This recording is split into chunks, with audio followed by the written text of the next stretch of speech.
Hello viewers, आप सबको सुलेखा का प्यार भरा नमस्कार। आप सब लोग मेरा चैनल अपनी तलाश सुलेखा देखते हैं, सुनते हैं। For that I am so grateful to you. बहुत से लोगों ने मेरा चैनल अभी तक सब्सक्राइब नहीं किया है, so please do it so that मेरे वीडियोस के नोटिफिकेशंस आपको सबसे पहले मिल जाएं। साथियों, मैं अभी तक गीत अपलोड कर रही थी एवरी वेडनेसडे, बट अब थोड़ा सा टेम्पररी चेंज कर रही हूँ। अब ऐसे रोचक प्रसंग जो मैसेज देकर आपके जीवन की धारा को मोड़ दें, वो अपलोड करने जा रही हूँ। सबसे पहले प्रकृति और परमात्मा को धन्यवाद, जिनकी कृपा से हम और आप आपस में संवाद कर रहे हैं। माँ सरस्वती को धन्यवाद, जिनकी कृपा से मैं वाक शक्ति का इस क्षेत्र में उपयोग कर रही हूँ। मेरे पूर्वज, रिश्तेदार, समाज व परिस्थितियों को धन्यवाद करती हूँ, जिन सब की वजह से आज मेरा ये अस्तित्व है। चलिए अब रोचक प्रसंग पर आते हैं। अच्छा सोचिए, अच्छा होगा। साथियों, एक नगर में एक राजा था। एक दिन वो नगर भ्रमण के लिए निकला।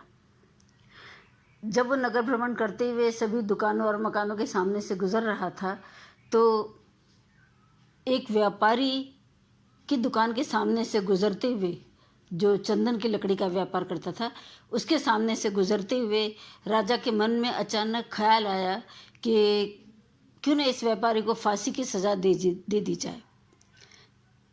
ये ख्याल आया। उसके बाद राजा आगे चला गया और उसने अपने मंत्री को ये बात बताई कि मेरे दिमाग में ये ख्याल आया है।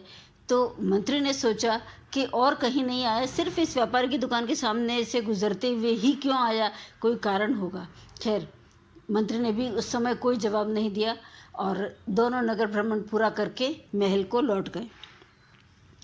जाने के बाद मंत्री वापस चंदन की लकड़ी का जो व्यापारी था, उसके दुकान पर आया और वहाँ आकर मंत्री ने उससे पूछा कि जब राजा यहाँ से नगर भ्रमण करते हुए तुम्हारी दुकान के सामने से गुजर रहे थे, तो क्या तुम्हारे मन में कोई ख्याल आया राजा के बारे में? तो उस व्यापारी ने कहा कि हाँ, मुझे ऐसा लगा कि जितनी जल्दी हो सके राजा की मृत्यु हो जाए तो अच्छा है। तो मंत्री ने कहा कि तुम्हारे दिमाग में ये ख्याल क्यों आया राजा के लिए? राजा तो बहुत अच्छे हैं। तो व्यापारी ने कहा कि मेरा व्यापार बहुत मंदा चल रहा है और मेरा बिल्कुल भी मुझे मुनाफा नहीं हो पा रहा है। तो मैं ये सोच रहा हूँ कि अगर राजा की मृत्यु हो जाए तो चंदन की लकड़ी ही चाहिए होगी जलाने के लिए, तो उस समय मेरी बहुत सारी चंदन की लकड़ी एक साथ बिक जाएगी, तो मुझे बहुत मुनाफा हो जाएगा। तो मंत्री ने सोचा कि ठीक है, अब इसका कोई हल निकाला जाए। तो मंत्री ने उस व्यापारी से चंदन की लकड़ी थोड़ी सी खरीद ली और ख़रीद के उस व्यापारी को पैसे दिए और वो व्यापारी से चंदन की लकड़ी लेके वो सीधा राजा के पास गया और उसने राजा से कहा कि राजन, ये लकड़ी उस चंदन के व्यापारी ने आपको भेंट स्वरूप दी है, गिफ्ट की है आपको। तो राजा ने सोचा कि व्यापारी तो कितना अच्छा है, मुझे बिना कारण के भी गिफ्ट भेज रहा है और मैं उसके लिए ऐसी बात सोच रहा था तो बहुत ख़राब है, मुझे ऐसा नहीं सोचना चाहिए। राजा को पछतावा हुआ। तो मंत्री ने राजा ने वो गिफ्ट ले लिया। उसके बाद राजा ने उसको बदले में बहुत सारा धन दिया कि उस व्यापारी को मेरी तरफ से ये धन दे दो।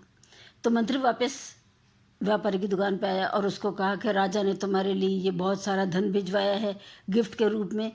तो व्यापारी ने सोचा कि राजा तो इतने अच्छे हैं और मुझे गिफ्ट भेज रहे हैं और मैं नाहक ही राजा के बारे में मृत्यु के बारे में सोच रहा था राजा की। तो व्यापारी को भी पछतावा हुआ। उसके बाद व्यापारी ने भी अपनी विचारधारा बदल दी, सोचने का तरीका बदल दिया, राजा ने भी बदल दिया। तो साथियों, इससे हमें ये मैसेज मिलता है कि जब हम अच्छा सोचेंगे तो अच्छा होगा, लेकिन अगर हम बुरा सोच रहे हैं किसी का तो बुरा ही तो होगा।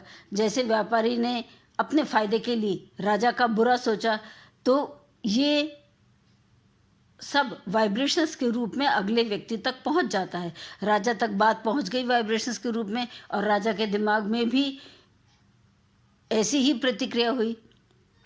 व्यापारी के लिए विपरीत प्रतिक्रिया हुई, तो हम अगर किसी के बारे में बुरा सोचेंगे तो वो भी हमारे बारे में बुरा ही सोचेगा, क्योंकि हम नहीं बोलें तो भी हमारे मन की बातें अगले व्यक्ति तक पहुंच जाती है। इसलिए अच्छा सोचिए ताकि अच्छा हो। Thank you. अंत में मुझे सहयोग देने के लिए आप सबको धन्यवाद। दुआ करती हूँ कि हम सबकी ज़िंदगी तन मन धन और संबंधों की दृष्टि से जैसे आज संपन्न है वैसे ही हमेशा रहे। फिर मिलेंगे। Good bye.